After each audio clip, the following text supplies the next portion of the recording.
Magandang araw mga kaibigan.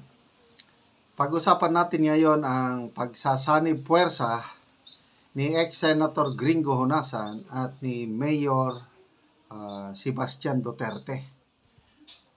May kakaibang plano sila na para mapabalik ang dating Pangulong Rodrigo Roa Duterte dito sa Pilipinas.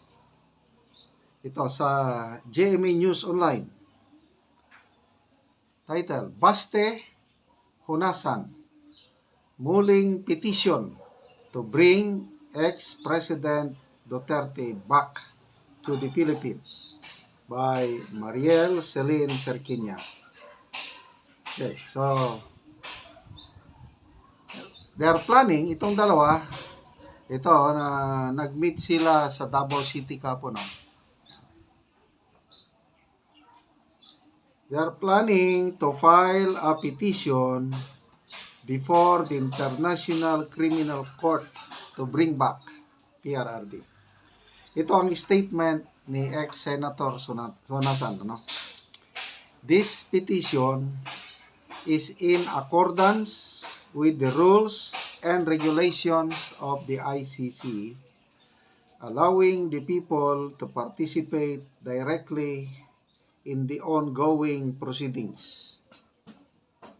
We aim to gather as many signatures as possible and extend invitations to other organizations to join us in our efforts to bring back former President Rodrigo Duterte and uphold the sovereignty of our laws, courts, and the dignity of Filipino nation. Honasan met with Baste, son of the former president, in Davao City as part of his senatorial campaign. The senatorial aspirant described the elder Duterte's arrest as a slap in the face, sampal sa mukha, and betrayal of our nation's courts and laws. Ito ang description niya. It is embarrassing for other countries and their citizens to know that we ourselves are turning our backs on our compatriot, our former president, and betraying him to the jurisdiction of the ICC, even though our courts are functioning and our laws are being upheld. So, ito, mayroong magandang pinagsamahan. Then, Mayor Duterte pa noon at itong si Colonel Gringo Honasan, panahon ni Cory administration. Hinahanap nila si Colonel Gringo. Saan nagtago? Hindi nila mahanap Sa Davao City siya nagtago. Tinulungan siya noon ni Mayor Rodrigo Roa Duterte. Kwento yan ni Tatay Digong nung presidente na siya. Kaya nalaman ko.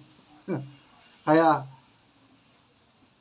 from this, makikita mo na marunong tumanaw ng utang na loob itong si Senator Gringo Honasan.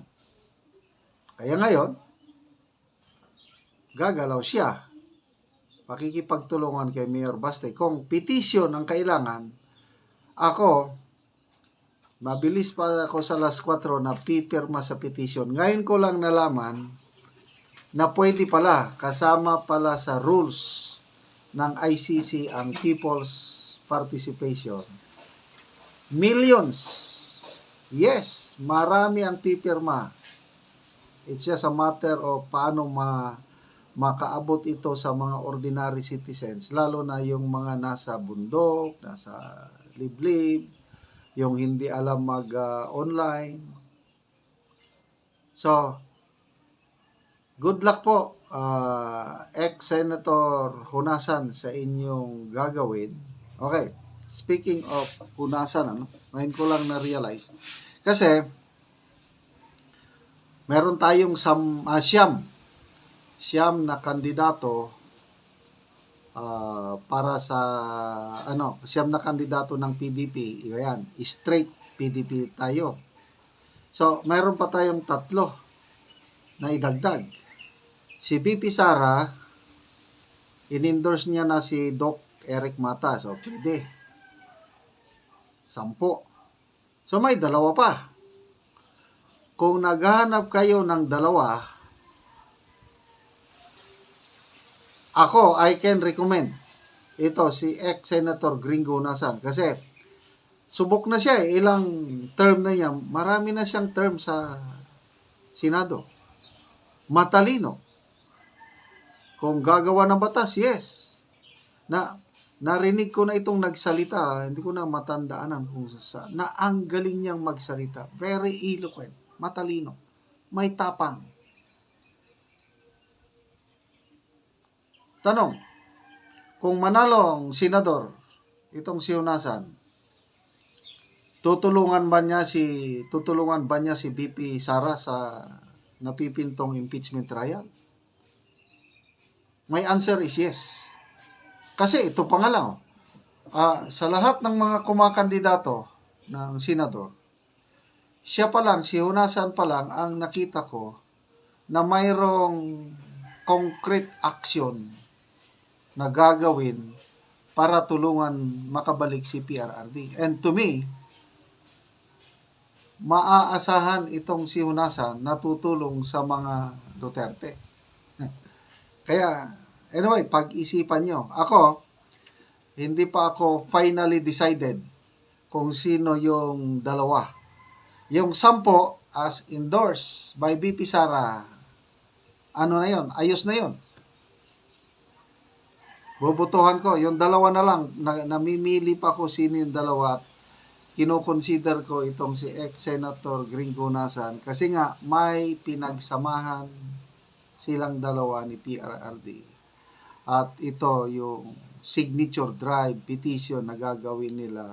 Sana maraming makapirma at sana pakinggan ito, bigyan konsiderasyon ng ICC kasi pag millions, how many millions? 50 million? Mababa yung bilang, how many millions ang population ng Pilipino? 110 million na ba? 116? I'm not sure. Pinakamababa yung 50 million na Pilipino ngayon na nakikisimpatya gustong maibalik si PRRD, meron yan. So sana makagather sila ng 50 million signatures. Hihintayin namin yan. Salamat mga kaibigan sa inyong pagsubaybay sa ating channel. Nakakatulong kayo ng malaki sa Tribong Talandig sa Bukidnon. Dahil ang sweldo natin sa channel na ito is pantulong sa tribo. Namimigay tayo ngayon ng yero at pako sa tribo para ma-repair ang sira-sirang bahay ng Talandig. Panoorin nyo ang video na ito. Kailan nga eh, motoromot. Okay, wakabiyay. Ato bantay mo, bantay mo. Ano sir? Kaya?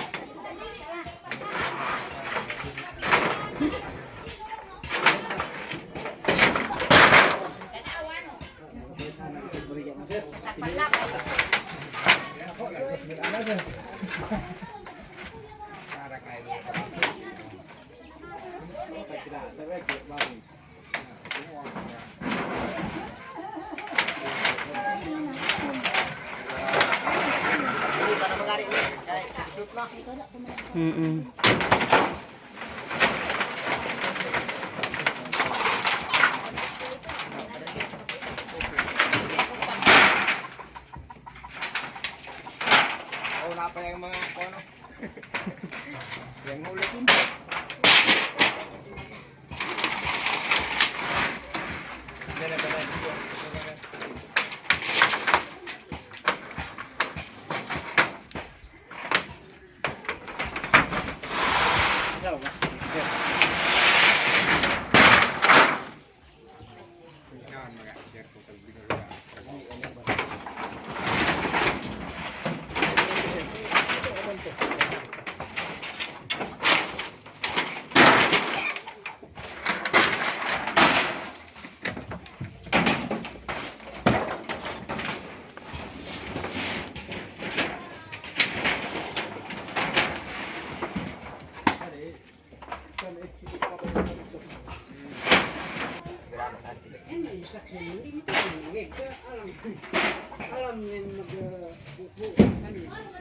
Uy, lakaw.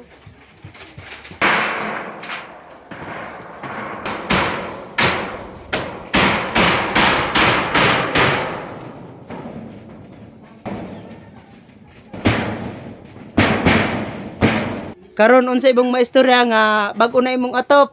Nawala na tong mga bulsot-bulslot. Salamat sa Ginoo ug sa nagatanaw sa video.